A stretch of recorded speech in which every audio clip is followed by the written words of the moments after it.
Bueno, hoy les vengo a hablar de cómics, más específicamente les vengo a hablar de Sandman, pero no les vengo a hablar de ese Sandman ya les hablé en algún otro momento. Les vengo a hablar de una versión anterior de Sandman, pero que es posterior. Les vengo a hablar de Sandman Mystery Theater, esta serie que se sacó oportunamente para capitalizar en el éxito de Sandman, pero que tiene un montón de méritos propios y un par de cosas que les quiero señalar especialmente, así que vamos a meternos ya en esto.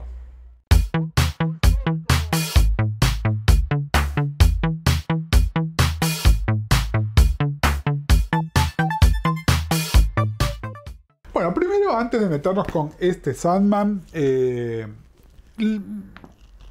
vamos a meternos con este Sandman. Les quiero hablar un poco de la historia del personaje de Sandman. Para muchos de ustedes, por supuesto, es el personaje creado por Neil Gaiman.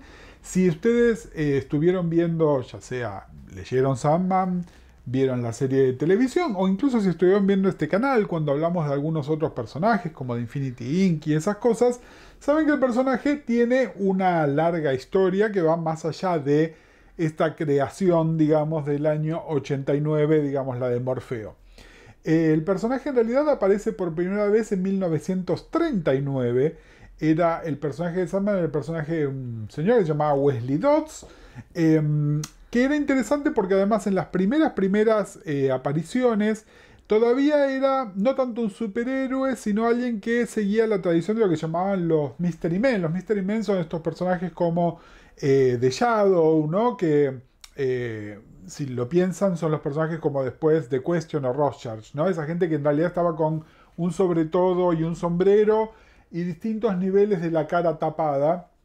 El personaje de Sandman concretamente lo que tenía era una máscara de gas. En la versión original era una máscara que había diseñado él mismo. Después hay lo que llaman retcons, que lo que dice es que es una máscara que en realidad era de la Primera Guerra Mundial, y más específicamente que el padre de Wesley había estado en la Primera Guerra Mundial, ¿no? Entonces ahí hay una conexión. Tenía una pistola que hacía dormir a la gente y también después en algunas cosas le hacía decir la verdad. A ver, porque acá hay un tema que se nos escapa idiomáticamente, que es el Sandman, el arenero. Es esta criatura mitológica del folclore, digamos, que nos hace dormir. Entonces, la arena, es la arenita que sentimos en los ojos cuando tenemos sueño. Entonces, el Sandman era como esta criatura que nos hace dormir.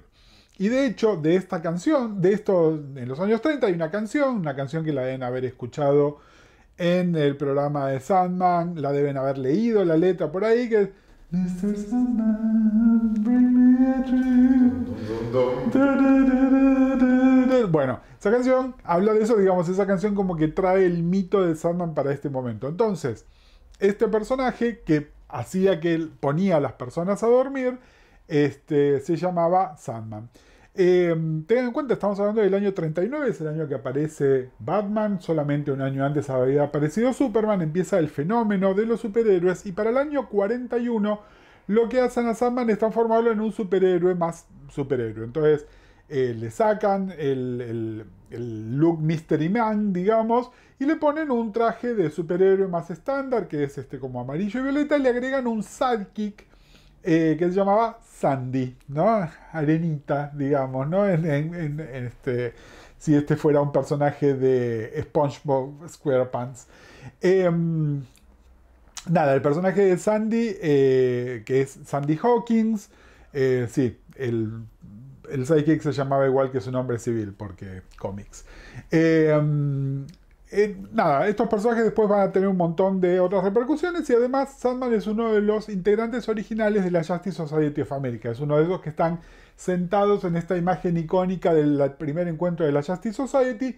Sandman era uno de esos personajes. Estuvo en publicación en distintas revistas, pero principalmente en Adventure Comics hasta el año 46 y después pasó lo mismo que con la mayoría de los personajes de la Edad de Oro y se dejó de publicar hasta que en los 60, en el título de Justice League, empiezan estos crossovers de la Justice League y la Justice Society, Tierra 1, Tierra 2. Escuchen Jan lee Crisis en este mismo canal para enterarse de qué pasó con la Tierra 1 y con la Tierra 2. El personaje vuelve a estar bastante en relevancia, bueno, en relevancia, apareciendo en las historias de la Justice Society, con este tema también que pasa con casi todos los personajes de la Justice Society, especialmente aquellos que eran humanos, digamos, no sobrenaturales, está este tema de que empieza a correr el relojito.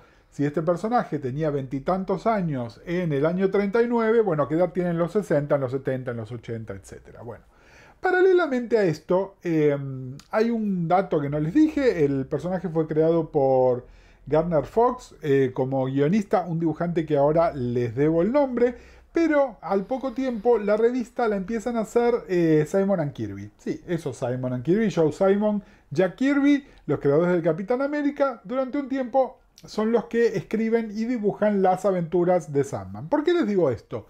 Porque en los años 70, en los años cuando todavía Kirby estaba trabajando para DC y medio no pegándola, es decir, la historia es que Kirby sacaba conceptos, los primeros conceptos que saca, por supuesto, son los del Cuarto Mundo. Cuando estos conceptos no funcionan, empieza a hacer otros para ver qué de todo lo que hacía pegaba, ¿no? Y ahí es donde aparece Kamandi, The Demon y todas esas cosas. Pero también durante un breve tiempo crean un nuevo Sandman, que era un personaje que se llamaba Garrett Sanford, que era medio como la encarnación de el arenero, el de Mr. Sandman, ¿no? Como que era el personaje mitológico y bla bla bla. Esto se publicó durante muy poco tiempo. Son historias bastante, no sé si decirles malas, sino que hechas con un público muy infantil en mente, digamos, ¿no? Es decir, tengan en cuenta, esto ya en los 70, Kirby venía a hacer algo como los New Gods, que era como súper adulto y maduro, y de repente estaba haciendo esto que era medio infantil, no en el buen sentido. Bueno, duró muy poquito esto, de hecho esto fue el tipo del año 74, nadie más se vuelve a hacer cargo de esto, hasta que en el año 80 y algo, 81, 82, pónganle, el guionista Roy Thomas, les hablé un montón de veces de Roy Thomas en distintos videos, y si están escuchando Ian de Crisis, les hablo de Roy Thomas otra vez ahí, estaba escribiendo la revista de Wonder Woman. Y justo se venía un número aniversario importante, que era el número 300 de Wonder Woman, y en ese número hace dos cosas, Thomas, que yo no sé si las hizo a propósito, pero que muy poquitito después se iba a reapropiar en otra cosa. Lo que hace es volver a traer el personaje de Sandman, al personaje ¿no? A Garrett Sanford. Noten, de la misma manera que Sandy Hawkins era Sandy el Psychic, este señor se llama Garrett Sanford, ¿no? Todo con puns, ¿no? Todos con estos chistes verbales de jardín de infantes, pero bueno. En esa revista lo vuelve a poner, dice que es un profesor universitario que trabaja con los dueños que dio yo y tiene un cruce con Diana Prince, pero también este número, Wonder Woman 300, es la primera presentación de Lita Trevor. Lita Trevor es la hija de Wonder Woman de la Tierra 2, que después iba a estar en Infinity Inc. ¿Por qué les digo todo esto? Porque Thomas vuelve a usar a Lita en Infinity Inc. Y en Infinity Inc. también está toda esta historia donde Hector Hall se muere, se transforma en Sandman con el traje que usaba Garrett Sanford, y ahí Lita queda embarazada y él se la lleva a vivir con ella para ahí. Fin de la historia de Lita y de Héctor en ese momento. Es decir, tengan en cuenta, Héctor Hall vendría a ser el tercer Sandman que tenemos. ¿De ahí viene esto? ¿Eh? ¿De ahí viene esto? De ahí viene eso, exactamente. ¿Por qué me dice Ian si viene de ahí? Porque esto después lo retoma Gaiman en Sandman. En Sandman lo que ponen son a Brute y Globe, que son dos personajes que aparecían en la tira de Simon y Kirby. En realidad son como dos agentes de Dream que están haciendo de la suya, mientras su amo estaba atrapado y no se podía escapar. Lo traen a Héctor, lo convierten a Héctor en una especie de Sandman, la traen a Lita también, y bueno, obviamente, ¿qué pasa con ese bebé? Si leyeron Sandman, ya saben cuál es el final, si no, no se los voy a estar spoileando. Toda esta historia, en una versión adaptada, la vieron ustedes en la serie de televisión, donde ¿vieron el nene que es Jed, el pibe que es el hermano de Rose, que su imaginación se transforma en un superhéroe y el traje que tiene, que es medio como amarillo y rojo? Bueno, es ese Sandman. Ahí hacen esa vuelta de tuerca con ese tema también. Esto es como para darles un parámetro de que el nombre de Sandman y el personaje de Sandman seguía apareciendo. Bueno, por supuesto, la serie de Gaiman se hace mega popular, pero tan popular que la gente de DC Vértigo no sabía muy bien cómo capitalizarlo. Es decir, obviamente sale la miniserie de Death y empiezan a poner otros conceptos como los Dead Boy Detectives y qué sé yo. Pero el tema era la marca registrada Sandman. ¿Qué podemos hacer? Bueno, y lo que se les ocurrió fue: tenemos un personaje en nuestra continuidad que se llama Sandman, podemos hacer algo con ese personaje, que es el original, es Wesley Dodds. Y entonces ahí es donde se les ocurre la idea de hacer Sandman Mystery Theater, que va a ser las aventuras de Wesley Dodds en su época correcta. De eso les voy a hablar ahora. Les cuento muy brevemente qué pasa con los otros personajes. Bueno, aparece un cuarto Sandman, que sería el hijo de Lita. Y después, unos cuantos años más tarde, en la revista de la Justice Society, la de James Morrison James Morrison no, ese es otro, James Robinson y Jeff Jones, tiene un papel muy importante Sandy Hawkins, Sand, y eventualmente en el transcurso del desarrollo de esa revista se va a transformar en una nueva versión de Sandman con un traje haciendo homenaje al de su mentor, que había sido Wesley, ¿no? Eso es lo que va pasando.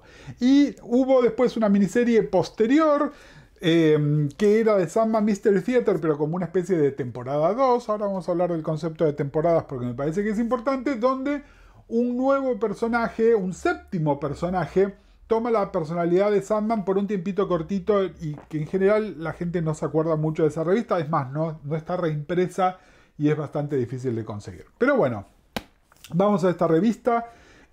No está muy claro a quién se le ocurrió el concepto, es decir, si al equipo editorial de DC, que en ese momento era todavía Karen Berger la que estaba a cargo de todo, o si pidieron propuestas, y la propuesta que entró es la de Matt Wagner. Bueno, Matt Wagner es un creador que en ese momento ya era un creador muy importante, es un creador que de manera independiente había hecho dos títulos que son súper populares. Uno es Grendel y el otro es Mage. Estas dos revistas se publicaban o súper independientes o por editoriales tipo Dark Horse.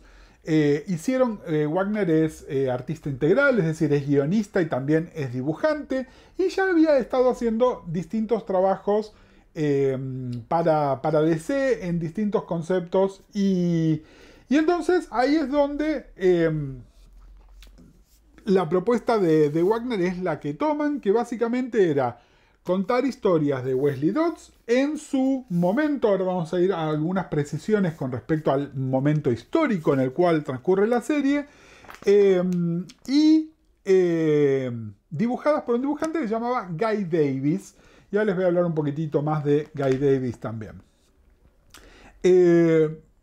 Wagner hace más o menos unos 8 números, creo, si no me equivoco, y empieza a trabajar con él otro guionista que se llama Steven T. Seagal.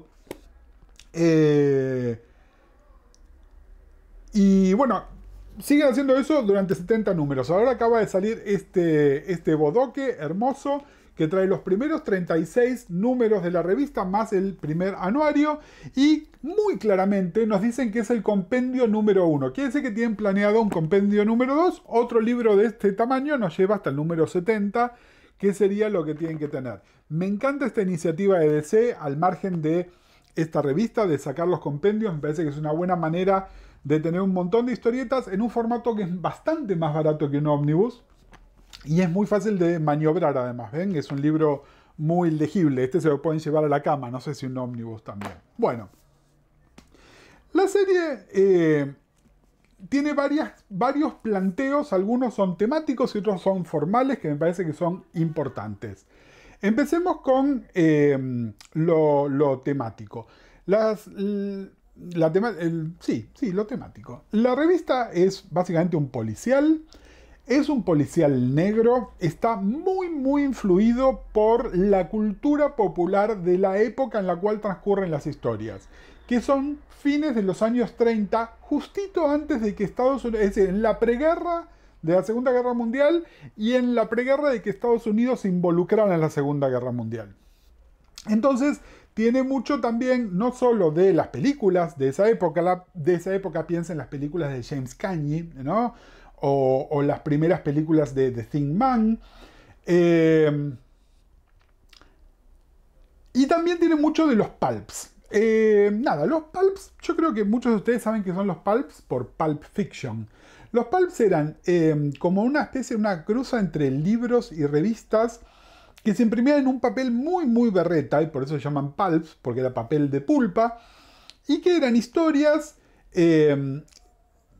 escritas para público muy masivo, generalmente masculino, y eran historias policiales, generalmente, o de los Mystery Men, esto que les decía antes, o de aventuras, escritas en una prosa muy exagerada, ¿no? Muy grandilocuente, generalmente con personajes recurrentes, es decir, el mismo detective tenía mismas historias, o el mismo aventurero tenía varias historias.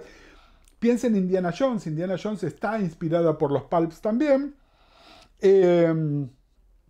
en general además tengan en cuenta, esto es preguerra, tenían ciertos elementos de sexualidad, de consumo de alcohol, de drogas, de distintas cosas, y escritas casi completamente, por supuesto, por tipos blancos muy de la época, que lo que tenían era, bueno, obviamente súper racistas, obviamente súper oportunistas, misoginia, pero que no se pueden llegar a imaginar cuánta, y algunos valores que hoy nos parecen medio un espanto. Les digo esto porque es relevante a las historias de Sandman que vamos a leer acá en este libro. Bueno, entonces ellos lo que hacen es empezar a contar esas historias, y una característica importante de la serie original de Sandman, de la que escribía Gardner Fox, es que antes de que apareciera Sandy, este psychic que tenía él, a Wesley lo acompañaba una mujer que era su compañera. Y esto ya es interesante, porque incluso en esa época no era ni su esposa, ni su novia, ni una damisela que él tenía que rescatar, sino que era casi su par. Era una mujer que se llamaba Diane Belmont, de alta sociedad, una persona con dinero, con acceso, y que sabía que Wesley era Sandman. Es decir, fíjense cuántos tropos de la época, es decir, Sandman, que podrían pensarlo como un Batman más, ¿no? Millonario que se disfraza a la noche y tiene aventuras, nada más que con esta mujer que era casi su par y que sabía quién era él y que en varios aspectos era medio como una detective de la misma manera que él.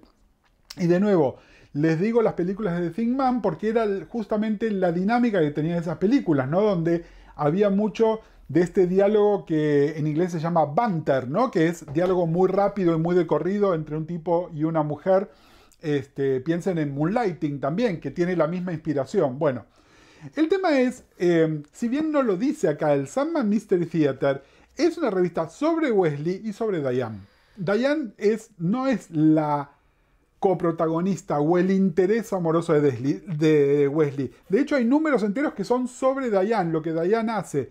Por supuesto, nos ponen un montón de detalles más sobre el personaje que son muy interesantes que lo que sabíamos antes, pero ya era un personaje rico, digamos. Alguien que fue y leyó las historietas originales y dijo, tiene que decir, ¿no? Ah, che, espera, este personaje es súper piola y era un personaje femenino del año 39. Y lo del año 39 también se los quería comentar porque la revista toma una decisión que es empezar a contar las historias en el año 38.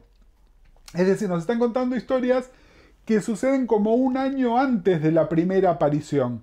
Entonces, nos muestran cómo Wesley y Diane se conocen, el vínculo que tienen, durante un tiempo como él la tiene que engañar, porque ella no sabe que él es. Bueno, cómo ellos pasan de ser amigos a tener una especie de romance, cómo en el romance ella empieza a notar que él se comporta raro hasta que ella descubre el secreto y qué cosas pasan con el secreto también. Todo eso pasa en este libro.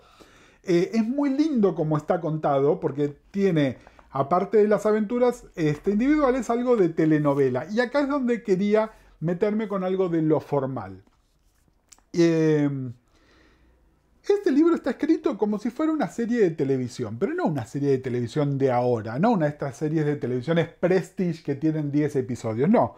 Es como si fuera una serie de televisión de los 70 o los 80, estas donde hay un policía o un detective que tiene que ir desandando casos, pero que a su vez van evolucionando las historias. Es decir, no piensen tanto en una de estas series de procedimientos, que son más acá en el tiempo, ¿no? Las de médicos o las CSI o las Law and Order, sino un formato anterior. Piensen Columbo, ¿no? Ese tipo de series donde hay algo de serialización y a su vez está la cosa autocontenida. Yo estaba leyendo esto esta semana y justo además estaba escuchando el podcast de mi amiga y colega Mariana Levy. Con Mariana hicimos la podcast durante un montón de tiempo. Mariana es guionista y estaba hablando sobre Succession, ¿no? Y explicando algunas cosas con respecto a qué es lo que tiene la serie. La que ella dice es que la serie tiene que tener un equilibrio entre la serialización, digamos, la telenovela, y lo autocontenido, es decir, no tiene que todo ser, no es una película cortada en pedazos. Me vas contando determinados episodios y a su vez eso hace evolucionar a los personajes. Uno creería que las historietas están escritas de esa manera y en realidad no lo están. Por ahí ahora sí, porque vino un montón de gente de la televisión. Les conté bastante de esto cuando hablamos de Jeff Jones. Pero si no, la telenovela era más una historia continua que tiene que mantener el status quo, pero que no tiene muchas historias que avanzan, y además un cambio de guionista hace que se empiecen otra serie de historias también, ¿no? Es decir, es parecido, si quieren, pero no es el mismo formato. Bueno, esta está escrita como una serie de televisión, y a ver, no es casual, esto pasó después, pero Steven T. Seagal es un tipo que ahora trabaja más en televisión que en historieta, también hizo teatro y un montón de cosas más, pero es junto con su estudio, donde también está Joe Kelly y otra gente más importante, que crearon el concepto de Ben 10, Ben 10, este personaje de Cartoon Network, que nada, Cartoon Network ha hecho millonadas y por ende ellos también con esta creación, donde básicamente Steven T. Seagal ahora crea conceptos para televisión, pero porque él ya lo tenía, es decir, seguramente es un tipo que lo piensa de esta manera. Les digo esto, todas las historias de este libro son arcos de 4 números. Piensen en las revistas de superhéroes, hay arcos de 2 números, hay arcos de 6, hay revistas sueltas. Acá estrictamente todos los arcos son de 4 números. Entonces aparece un villano de la semana, esa historia se desarrolla en 4 números y después se pasa a otro. En el medio, por supuesto, la historia de Wesley va progresando, la historia de Diane va progresando, vamos conociendo a un policía que se llama Burke, a el forense, que es un tipo que se llama Klein, el padre de Diane, que es el fiscal de distrito, el señor Belmont, y sus historias también van progresando. Poker Face. ¿Eh? Poker Face. Bueno, acá el editor me habla de Poker Face. Si no vieron Poker Face, vean Poker Face, que está buenísima, que es esta serie de Natasha Lyonne creada con Ryan Davis. Ryan Davis es, sí, no, Ryan, ¿cuánto? El de Star Wars. Bueno, después lo ponemos por escrito, ahora no vamos a googlear. Pero bueno, ¿qué tiene esa estructura también? Es un programa de televisión. Ryan Johnson, ahí está, Ryan Johnson. Que es una serie de televisión actual, pero que está formalmente hecha como un programa de televisión de estos que les digo, de los 70 y de los 80. Bueno, esto también, ¿no? Y es súper interesante. Ahora después les vamos a mostrar en el B-roll. Tiene algunas cosas formales también, como que cada número empieza como si fuera con una escena precréditos y después hay una escena de créditos que tiene una viñeta. Ven, la viñeta está larga que está acá arriba y después la historia sigue hacia abajo. Es decir, formalmente todos los números son así y además los números 1, 2 y 3 del arco todos terminan en un cliffhanger. y termina en un cliffhanger que se resuelve en la primera página, es decir, en el teaser del número que sigue. Es formalmente muy muy dura, y esto, lejos de ser una contra, es la fortaleza, porque uno ya sabe que la historia se va a resolver así, uno ya sabe cuáles son los bits de la historia. Un poco como pasa con estas series de televisión, que hay cierta comodidad en la repetición, al mismo tiempo que nos interesa saber cómo progresa la historia. Es decir, nos interesa resolver el crimen de la semana o del arco narrativo, y nos interesa a su vez ver qué pasa entre Wesley y Diane, ¿no? Es decir, hay el equilibrio entre autoconclusión y serialización. Me fascinó que el formato sea así de estricto. En serio, me parece tan, no les voy a decir original, sino tan bien hecho, tan bien aplicado, tan claramente pensado que es así, ¿no? Que nada, es notable, está muy bien. Nada, eso, me gusta muchísimo. Les quiero hablar de qué otra cosa me gusta antes de decirles dónde tengo algunos problemas, que algunas de esas cosas por ahí son tema de discusión. El artista principal en este libro es Guy Davis. Guy Davis empieza, hace los primeros 4 números, así que es el que diseña a estas versiones nuevas de Wesley, de Diane, todo eso. Ahora les voy a hablar un poquitito sobre cómo se ven Wesley y Diane. Y después no hace los 2 arcos que siguen, es decir, son de estos artistas que por ahí no estaban en condiciones de hacer una revista mensual. Bueno, pasado eso, Davis empieza y hace como 20 números seguidos. Es decir, es un artista que le costó agarrar el ritmo, y una vez que lo agarra es importante. ¿Y por qué les señalo esto? Si bien el resto de los artistas, y ahora les vamos a mostrar algunas de las páginas, está bien, esta revista cuando la dibuja alguien que no es Guy Davis, no es la misma revista. No se siente igual. Al contrario de lo que pasa con otras historietas, sobre todo las de superhéroes más tradicionales, la revista sufre. ¿Por qué? Porque los personajes no son Superman con su S enorme y su capa y el rulito y entonces ya no me importa. No, son personas que generalmente están de civil, especialmente Diane está siempre de civil. Y entonces si no se parecen a sí mismos, es un tema. Y es muy importante que se parezcan. Y ahora les voy a mostrar algunas Diane en interpretaciones de otros distintos artistas y van a ver que no es la misma mujer. Porque además hay algo que es muy lindo, que es que ni Wesley ni Diane son especialmente atractivos. Es más, con Wesley hacen algo que es una decisión, que es que lo hacen medio... nada, como un tipo que no es deportivo, ¿no? Es decir, no es un tipo feo ni es un tipo gordo, pero es un tipo que tiene los hombros medio para adelante, que se le sale un poquito la pancita, que incluso para la edad que tiene parece mucho más grande de lo que es. No, es decir, es un tipo común. También por ese motivo nadie pensaría que es un superhéroe, ¿no? Que de hecho no es un superhéroe, y por eso traje la idea de los Mystery Men también. Y Diane es una mujer atractiva para esa época. Tengan en cuenta que lo que se buscaba en el cuerpo de una mujer en el año 39 no es lo que buscamos en el cuerpo de una mujer ni en los años 90 cuando esto fue escrito y dibujado, y mucho menos ahora.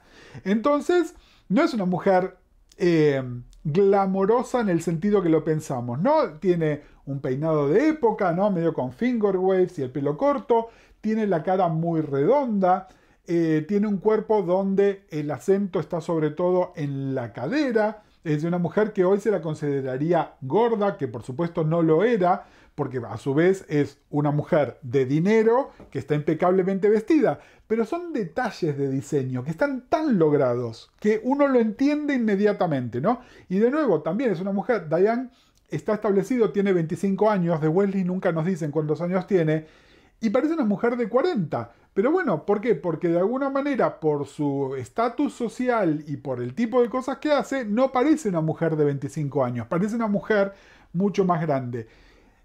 Y Davis mantiene esto muy consistente en todo lo que dibuja, y los otros dibujantes no tanto. Y un poquitito se pierde. Y alguna cosa más sobre Davis. Es un estilo de dibujo que solamente puede existir en esta revista, que es una revista que publicaba Vértigo, que de alguna manera tiene el espíritu independiente. Davis, para el estándar argentino, es un artista, pero miren, acá estaría entre los grandes, grandísimos, porque tiene un estilo que, para lo que es la historieta argentina, narrativamente súper poderoso y con acentos en la gestualidad y en dibujar casas de época y autos de época que son creíbles. En una revista de superhéroes esto no funcionaría. Funciona en este tipo de historia, que es una historia de detective, es una historia de época, es una historia de personajes, pero no de acción o aventura. Es algo muy específico, nada, me parece un hallazgo lo que hace el tipo. Entiendo que a alguna gente no le guste, entre otras cosas porque no dibuja gente convencionalmente bella, pero de todas maneras lo que hace es muy, muy interesante y vale la pena. Bueno, todo esto es, nada, es una recomendación, ¿no? Es tipo, lean Sandman Mystery Theater. Y acá es donde les quiero contar algo y por eso les mencionaba lo de los pulps también. A ver, la revista quiere, hay una expresión en inglés que es, tener la torta y comérsela también, que sería como que las chanchas y las 20. Es decir, quiere todo. Y no sé si logra hacer todo. ¿Por qué? Porque por un lado es una revista que quiere denunciar que en esa época había racismo, misoginia, gran desigualdad social. Todo transcurre en New York, donde post-depresión estaban los ricos mega ricos y los pobres mega pobres. Todo esto está reflejado y lo quiere mostrar. Y también nos muestra todo el tiempo que tanto Wesley como Diane son medio progres. Es decir, ellos comparados con la gente que los rodea, Wesley, la historieta nos cuenta que se educó en Asia, mayormente en Hong Kong, que está bien Hong Kong como colonia británica, pero con un acceso a una cosa cultural que no existiría. Y Diane es una de las precursoras que tuvo una educación universitaria y tiene una relación muy fluida con el padre y qué sé yo. Bueno, entonces ellos son los progres, son los que se dan cuenta que hay gente racista. Diane se da cuenta que la tratan distinto por ser una mujer. Están todo el tiempo tratando de subsanar a través de caridades y cosas este tema de la desigualdad en la pobreza. Mientras que por otro lado nos quieren mostrar que, por ejemplo, el policía, Burke, que al principio es directamente un villano de lo desagradable que es, porque es racista con todos los grupos étnicos, ¿no? Es decir, con los negros, con los judíos, con la comunidad china de Nueva York, con absolutamente todos, ¿no? Un ser repugnante, después no les digo que lo redimen, pero como que uno empieza a entenderlo un poquitito mejor y entender que es un buen policía de alguna manera. Entonces la revista tiene esto, y este progresismo que le dan a Wesley y a Diane, uno podría creer que es la voz de los autores, siendo progres también. Por otro lado, la revista tiene algo que para esta época ya no se tendría que estar haciendo y hoy directamente es inaceptable, algo que hizo Claremont un montón en X-Men, que es escribir fonéticamente los acentos de las personas. Esto es terrible, chicos, porque en realidad lo que denota es también, es decir, no puedo estar denunciando un estereotipo y a su vez estar utilizándolo narrativamente para contarlo, ¿no? Entonces, si todos los personajes negros hablan como si fueran salvajes y todos los personajes chinos se mezclan las R's y las L's, si todos los personajes latinos se comen las S, bueno, es medio incómodo, es decir, no podés denunciarme y a su vez estar utilizando el estereotipo. Y hay una cosa más, y esto es lo que no sé, porque no leí lo suficiente de Wagner y de Siegel hablando de Civil, pero toman historias que podrían ser de los pulps y las cuentan, pero las cuentan medio acríticamente y entonces hay personajes que se comportan de manera que son estereotipos, clichés, les diría, bastante peligrosos. Por ejemplo, les voy a decir la más obvia de todos, hay una historia de lesbianas asesinas, que es muy de la época, que entiendo que en los pulps estaba eso, que entiendo que en las películas estaba eso, pero vos me estás contando esta historia del año 93, 94, entonces no me pongas una historia de lesbianas asesinas acríticamente, ¿no? Y encima, lesbiana asesina porque unos tipos abusaron de ella y entonces ella ahora sale a matar a esos mismos tipos. Es decir, eso funcionaba en una serie de los 70, funcionaba en un pulp de los 30. Vos me estás contando una historia más sofisticada. Entonces yo no entiendo si es que ellos se comieron el cliché y lo están contando o si estaban haciendo un comentario. yo no encontré nada sobre que sea un comentario. Y entonces me incomoda un toque. Bueno, pasa con varias cosas. ¿Pero eso de qué fecha es? 93, 94, ponele. Bueno, pero en los 90 tenés Silencio de Inocentes, tenés... Sí, Atracción bueno, Fatal. Atracción Fatal. A ver. No, Sí. la del Picahielo. La del Picahielo. Atracción Fatal. No. No, no, perdón. La lesbiana asesina.